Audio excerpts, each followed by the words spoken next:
Prime Minister Benjamin Netanyahu has asked President Isaac Herzog for a pardon amid his years-long corruption trial.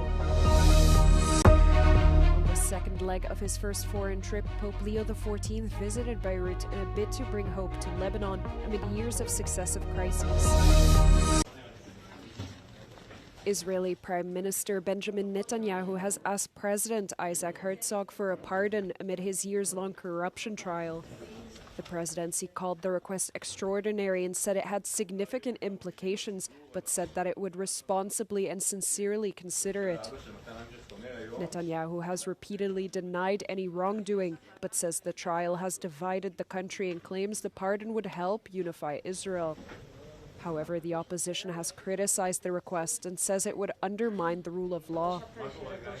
Netanyahu is charged with fraud, breach of trust, and accepting bribes in 3 separate cases. He has not been convicted of any crime.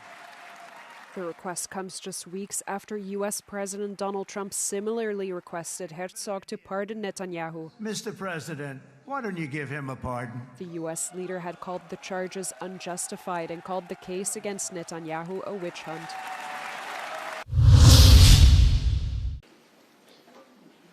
Top Trump administration officials met with Ukrainian negotiators in Florida on Sunday to discuss a peace deal with Russia. The diplomats discussed the 28-point plan and focused on revisions, as the plan has been criticized for being too weighted towards Russian demands. Initially, the plan imposed limits on the size of Ukraine's military, blocked the country from joining NATO, and required Ukraine to hold elections in 100 days. According to local media, the diplomats discussed election timelines and the possibility to exchange territories. However, no details were provided. The head of Ukraine's Security Council, Rustem Umerov, said he remains in constant contact with President Volodymyr Zelensky and that the negotiators are working to secure long-term security guarantees for Ukraine. Meanwhile, Secretary of State Marco Rubio called the talks productive and said he expected to yield progress towards reaching a peace deal. The talks with the U.S. come at a critical time for Ukraine as it continues to push back Russian forces while Kyiv is simultaneously dealing with a domestic corruption scandal. Later this week, Rubio and Special Envoy Steve Witkoff are expected to meet with Russian officials, including Vladimir Putin.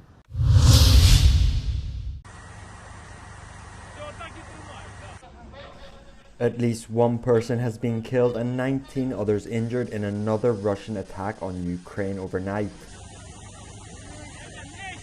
This time, the target was the country's capital region. Children are reported to be among the wounded. Firefighters worked hard on Saturday into Sunday to put out fires in residential areas in the city of Vyshgorod. Hundreds of residents were forced to evacuate. The Ukrainian Air Force reported intercepting 104 of the 122 drones launched by Russia overnight. Moscow also launched 2 ballistic missiles from occupied Crimea. At least 5 people have been killed and 39 injured in Ukraine in the past 24 hours, with casualties reported in several regions.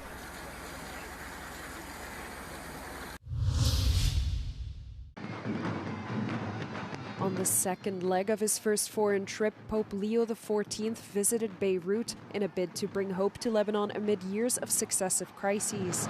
The pontiff urged Lebanon to begin a new chapter and told the country's leaders that peace must not simply be an aspiration, but a daily necessity. Pope Leo XIV is fulfilling a promise of his predecessor, Pope Francis, who had wanted to visit for years but was unable to as his health worsened. Upon landing in Beirut, the pontiff was greeted by President Joseph Aoun and Prime Minister Nawaf Salam. He was also given a grand ceremonial welcome. The Pope had flown over from Turkey, which marked the first leg of his trip. On his flight to Lebanon, Pope Leo XIV reiterated the need for a 2-state solution for Israel and Palestine. The pontiff recognized that Israel does not accept that solution at the time, but said the Vatican can act as a mediating voice in the region.